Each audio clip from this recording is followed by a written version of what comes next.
So, Mr. Tyandaga, tell me what's on your mind.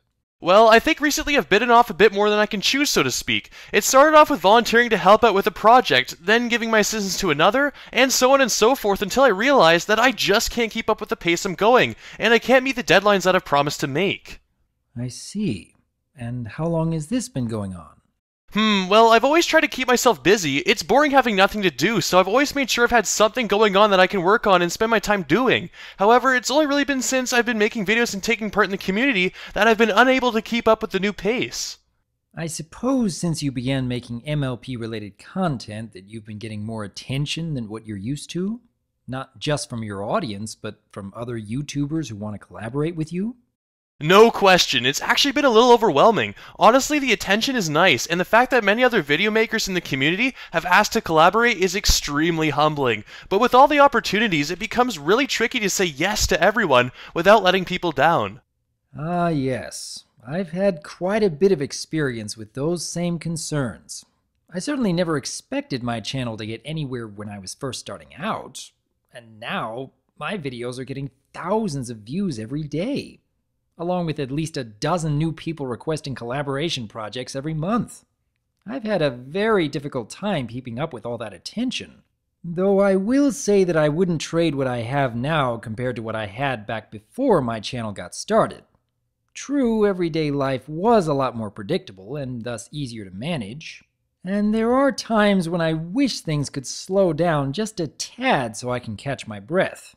But I've learned far more from all these challenging circumstances that force me to step outside of my comfort zone rather than keeping back and playing it safe.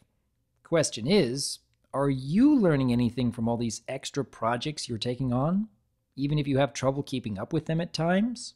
I've certainly learned a thing or two taking on these projects, new ways to edit, script, and make videos, and as well as learning about others' tendencies and how others in the community make videos. It's really interesting seeing all the different styles and techniques people use, which is what makes this community so interesting and diverse. But one thing I've been really trying to learn is to manage and pace the projects I involve myself with. Which can be tricky, especially when several people are asking for your time and talents all at once. But I have learned how to make things a bit more organized here and there. First and foremost, procrastination will take far more from your abilities to micromanage than anything else. If you can write a script right when someone messages you about it, then try to take the time to make that happen in that moment. If you can put aside the urge to surf the internet when you have an opportunity to finish editing a video right now, try to discipline yourself to focus on something that you know will help you in the long run. A lot of it comes down to delayed gratification, which can be extremely difficult for many people in this day and age. After all, we live in a world of fast food, instant messaging, a wealth of options for entertainment, and immediate answers to the most trivial of questions. A lot of us have simply gotten into the habit of we want what we want and we want it now. And that can actually trick us into thinking that we don't really have the time to handle multiple projects at once. Secondly, when you do have to decide between two people who are requesting your time, it is of course essential that you show interest and appreciation when you can see the merits of working with either of them. Though in the end, you'll need to ask yourself which of these projects you would honestly feel better about completing in the long run.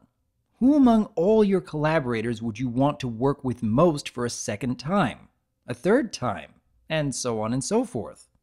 I tend to work with those I respect and admire, yes, but I also want to work with those I can learn from, and those whom I can see are actually improving their craft over time. To put it simply, I want to work with those who are trying to push themselves and overcome challenges. Does that make sense, Mr. Tyandaga? I think it does, but it's also extremely difficult to say no to people asking to participate in videos and other content. There's just so much talent in the community, and it's hard to tell people to wait when I want to work and make videos with everyone. Perhaps it's just a disposition of mine, but I really don't like letting people down. We can always give a little more than we think we are capable of. We can always find a drive to improve as long as the passion is there. But at the same time, we will have to make a choice. I've been trying to answer as many questions as I can from my audience, and I tend to get several new ones every day. But if I took the time to write page after page of responses to fully address any questions or concerns from every one of my watchers, then that would take time away from my ability to make videos. And if I have to choose between spending my time helping an individual or spending that same amount of time creating a video that could potentially help dozens, if not hundreds of others who are experiencing the same problem, then I really do have to put priority on the needs of the many over the needs of the few. Do you think that you'll be able to make those kinds of choices in the future, Tyandaga? I certainly think I can. I really want to ensure that I'm providing entertainment and a bright spot in the days of as many as possible. I mean, it will be hard, and as you said before, it's easy to become distracted and unfocused whilst working on a project when you have the internet and a vast world of knowledge and entertainment literally at your fingertips. But I guess if I just turn off things like Skype and other social media when I need to get work done, then I'm sure it'll be much easier to stay on track. Glad to hear it, Tyandaga. I sincerely hope that you'll find the drive to keep improving. And perhaps in time, you'll find yourself more capable of handling several projects at once. Shall we continue on this next week? Sure thing, Doc, and thanks for finding time for me. I really appreciate it. Take care.